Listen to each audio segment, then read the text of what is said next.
चिंगम खाने वाली बहू। भारत के एक छोटे से गांव में रिश्तों का ताना बाना बहुत गहरा होता है। हर घर की बातें मोहल्ले तक और मोहल्ले की बातें चौपाल तक पहुंचती हैं। ऐसे ही एक गांव में एक नई बहू आई, सीधी सादी, हंसमुख, पर उसकी एक अजीब सी आदत थी। वह हर समय चिंगम चबाती रहती थी। यही आदत धीरे धीरे घर परिवार में हंसी का कारण भी बनी और तानों का भी, पर अंत में उसी आदत ने बहू को परिवार में इज्जत और प्यार दिलाया।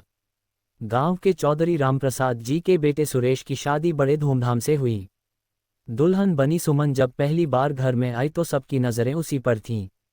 सुमन देखने में सुंदर, मासूम और संस्कारी लग रही थी, पर जब सुहाग रात के अगले दिन सुबह बहू ने पर्दे के पीछे से हल्के से मुंह हिलाते हुए जब सुना गया कि चटाक चटाक की आवाज़ आ रही है, सब हैरान रह गए। सुरेश मुस्कुराया और बोला, अरे ये तो सुमन की आदत है, ये हमेशा चिंगम चबाती है। सास ने भौहें चढ़ाते हुए कहा, अरे राम राम, बहू और चिंगम, ये कैसी आदत है भला? घर की लक्ष्मी होकर ऐसे मुंह चलाना शोभा देता है क्या? पर सुमन ने शर्माते हुए कहा, मां जी, ये तो मेरी बचपन से आदत है, इससे मुझे काम करते करते थकान कम लगती है। धीरे धीरे सुमन की यह आदत पूरे घर में चर्चा का विषय बन गई। देवर राजू मजाक उड़ाता, भाभी तो जैसे बैल की तरह जुगाली करती रहती हैं, चिंगम न हो तो खाना ही नहीं पचता इन्हें। सास गुस्से में कहती, क्या जमाना आ गया है, हमारी जमाने की बहुएं तो घर का काम बिना पानी पिए कर लेती थीं और आज की बहुएं चिंगम के बिना सांस तक नहीं ले सकतीं। पर सुमन चुपचाप हंसकर टाल देती। उसे बुरा तो लगता, लेकिन वह जानती थी कि यह उसकी कमजोरी भी है और मजाक का कारण भी। गांव छोटा था, बात फैलते देर नहीं लगी। अब मोहल्ले की औरतें जब कुएं पर पानी भरने जाती तो फुसफुसातीं, सुना है चौधरी की बहू दिन रात चिंगम चबाती है। हाँ बहन, और कहते हैं खाना भी बनाते बनाते चबाती रहती है।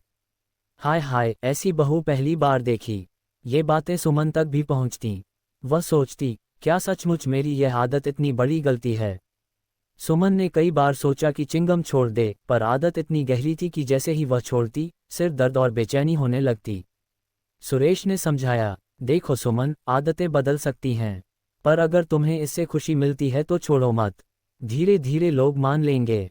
पर घर की बड़ी बहू, यानी जेठानी कमला, अक्सर ताना मारती, हम बहुएं रोटी बेलते हैं और यह बहू चिंगम बेलती रहती है।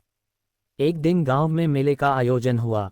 वहां बच्चों के लिए खेल, खाने पीने के स्टॉल और तरह तरह की दुकानें लगीं। मेले में बच्चों के लिए चिंगम और टॉफी का स्टॉल था। स्टॉल वाला आदमी परेशान था क्योंकि उसे ज्यादा भीड़ नहीं मिल रही थी। तभी सुमन उधर गई। उसने बच्चों को बुलाया, खेल खेल में उन्हें चिंगम खिलाए और मजाकिया अंदाज में बोली, देखो बच्चों, जो चिंगम सबसे लंबे समय तक फुलाकर गुब्बारा बनाएगा उसे मेरी तरफ से इनाम मिलेगा। बच्चे खुशी से झूम उठे और थोड़ी ही देर में स्टॉल पर भीड़ लग गई। स्टॉल वाले ने सुमन के पैर पकड़ लिए, बहन जी, आप तो मेरी दुकान बचा ली।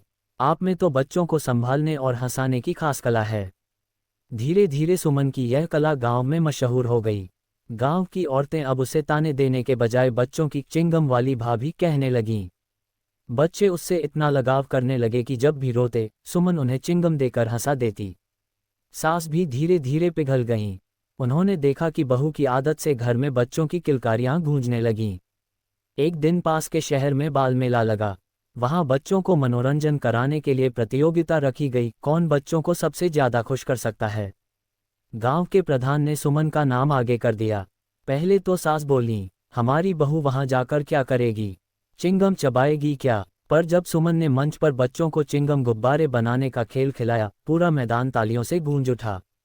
जजों ने कहा, यह महिला बच्चों को हंसाने की कला जानती है, ये तो हमारे बाल मनोरंजन कार्यक्रम के लिए उपयुक्त है। सुमन को इनाम मिला और उसके नाम की चर्चा अखबार तक पहुंच गई। अब तक जो सास और जेठानी मजाक उड़ाती थीं, वही गर्व से कहने लगीं, देखा, हमारी बहू सुमन ने गांव का नाम रोशन किया। ये सिर्फ चिंगम चबाने वाली नहीं, बल्कि चिंगम से बच्चों को खुश करने वाली बहू है। सुरेश की आंखों में गर्व था। सुमन ने उसकी इज्जत बढ़ा दी थी। धीरे धीरे यह बात सबने समझी कि कोई भी आदत या शौक बुरा नहीं होता, अगर उसे सही दिशा दी जाए। सुमन ने चिंगम की आदत को शर्मिंदगी नहीं, बल्कि एक ताकत बना दिया। उसने गांव में बच्चों के लिए छोटा सा चिंगम क्लब खोला, जहां वह बच्चों को खेल खेल में पढ़ाई और अनुशासन सिखाने लगी।